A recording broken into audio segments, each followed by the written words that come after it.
Hello everyone, আসসালামু আলাইকুম। এখন পাকা কাঁঠালের সিজন, সবাই আমরা এই সিজনে কাঁঠালটা খেয়ে থাকি। তো কাঁঠাল খেয়ে কাঁঠালের বিচিটা কিন্তু আমরা ফেলে দিই না, সেই বিচি দিয়ে তৈরি হয় মুখরোচক সব খাবার। আজকে আমি অত্যন্ত লোভনীয় একটি রেসিপি তৈরি করেছি কাঁঠালের বিচি দিয়ে। আপনাদের আশা করছি অনেক বেশি ভালো লাগবে। তো তাহলে দেখতে থাকুন আমি কিভাবে এই মজাদার রেসিপিটি তৈরি করি। আজকে শুটকি দিয়ে আমি কাঁঠালের বিচিটা রান্না করে দেখাবো আপনাদের। তো চলুন। তো শুরুতে আমি কিছু কাঁঠালের বিচি নিয়ে নিয়েছি। দেখুন এই কাঁঠালের বিচিগুলোকে আমি সুন্দর মতো শুকিয়ে রেখে দিয়েছিলাম। তো প্রথমে আমি এই কাঁঠালের বিচিগুলোর থেকে উপরের সাদা যে খোসার অংশটা ছাড়িয়ে নেব। দেখুন আমি ছাড়িয়ে নিয়েছি, এই কটা নিয়ে নিয়েছি আজকে আমি রান্না করার জন্য। তো এখন এই খোসাগুলো আমি ছাড়িয়ে নিব। এরপরে আমি পছন্দ মতো শেপে কেটে নিয়েছি। দেখুন কেটে ধুয়ে পরিষ্কার করে নিয়েছি আজকে তরকারিটা রান্না করার জন্য। আপনারা যে কোনো শেপে কাটতে পারেন। তো এখন আমি তার সাথে নিয়ে নিয়েছি কিছু শুটকি। আজকে এই শুটকিগুলো দিয়ে আমি কাঁঠালের বিচিটা রান্না করব। তো শুটকিতে যেহেতু অনেক পরিমাণে ময়লা থাকে, সেজন্য আমি কিছু পানি গরম করে নিয়েছি।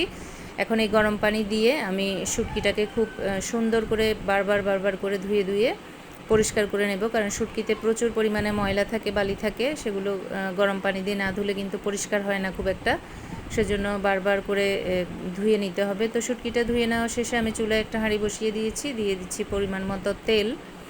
তো তেলটা গরম হওয়ার পর আমি হাঁড়িতে অ্যাড করে দেব পেঁয়াজ এবং রসুন কুচি।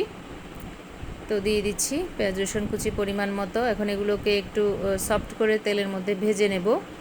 তার আগে দিয়ে দিচ্ছি স্বাদ মতো লবণটা দিয়ে আমি খুব সুন্দর মতো পেঁয়াজ রসুনগুলোকে তেলের মধ্যে ভেজে নিচ্ছি। তো পেঁয়াজ রসুনগুলোর কাঁচা গন্ধ দূর হওয়া পর্যন্ত আমি পেঁয়াজ রসুনগুলোকে ভাজা হলে এরপরে এতে অ্যাড করে দিচ্ছি পরিষ্কার করে ধুয়ে রাখা শুটকিগুলো। তো শুটকিগুলোকে অবশ্যই তেলের মধ্যে একটু ভেজে নেওয়ার চেষ্টা করবেন, এতে শুটকি থেকে খুব সুন্দর একটা স্মেল বের হয়। শুটকির স্মেলটা ভালো না হলে আসলে তরকারির টেস্টটাও ভালো আসে না। তো আমার শুটকিটাও ভাজা হয়ে গেছে খুব সুন্দর মতো। আমি কিছু পানি অ্যাড করে দিলাম, তা না হলে পুড়ে যাবে, আর পুড়ে গেলে তরকারির টেস্টটা নষ্ট হয়ে যাবে। এ পর্যায়ে আমি গুঁড়ো মশলাগুলো অ্যাড করে দিচ্ছি। গুঁড়ো মশলার মধ্যে রয়েছে হলুদের গুঁড়ি, ধনিয়া জিরার গুঁড়ি এবং মরিচের গুঁড়ি, সবটাই আমি 1 টিস্পুন করে দিলাম। শুধুমাত্র মরিচের গুঁড়িটা আমি 2 টিস্পুন দিলাম, কারণ শুটকির তরকারিতে ঝালের পরিমাণটা একটু বেশি না দিলে, একটু লাল লাল ঝাল করে রান্না না করলে এর টেস্টটা আসলে ভালো লাগে না। তবে অবশ্যই ঝাল কিংবা মশলা সেটা যার যার রুচি অনুযায়ী দিবেন।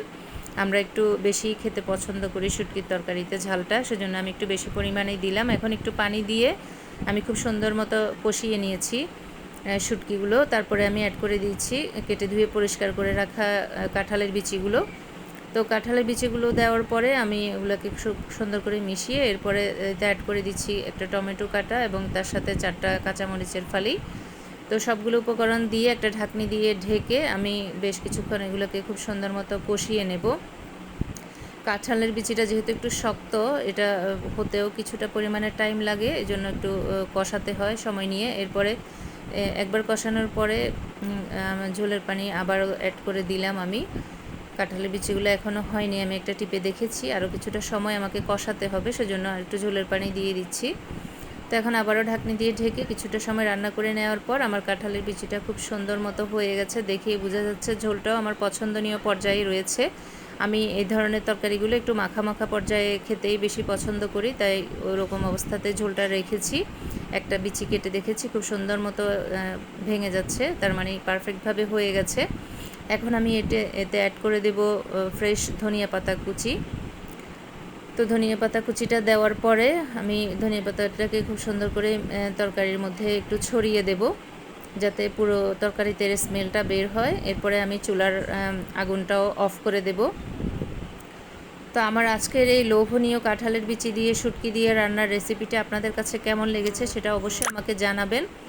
আর আপনারাও বাসায় এই ধরনের চমৎকার রেসিপিটি তৈরি করে খাওয়ার চেষ্টা করবেন এই সিজনে, কারণ এই সিজনেই কাঁঠাল বেশি খাওয়া হয় এবং বিচিটা এইভাবে করে চমৎকার করে রান্না করে আপনারা খেতে পারেন এবং সংরক্ষণ করেও রাখতে পারেন, বিচিগুলো পরবর্তীতেও খেতে পারবেন।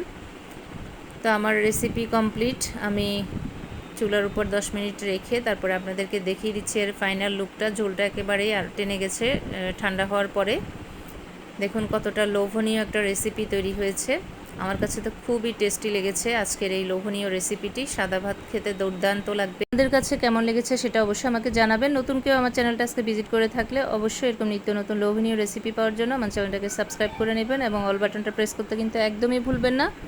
আজকের মতো তাহলে এখানেই বিদায় নিচ্ছি। সবাই ভালো থাকুন, সুস্থ থাকুন। দেখা হবে নেক্সট টাইম। আল্লাহ হাফেজ। আসসালামু আলাইকুম।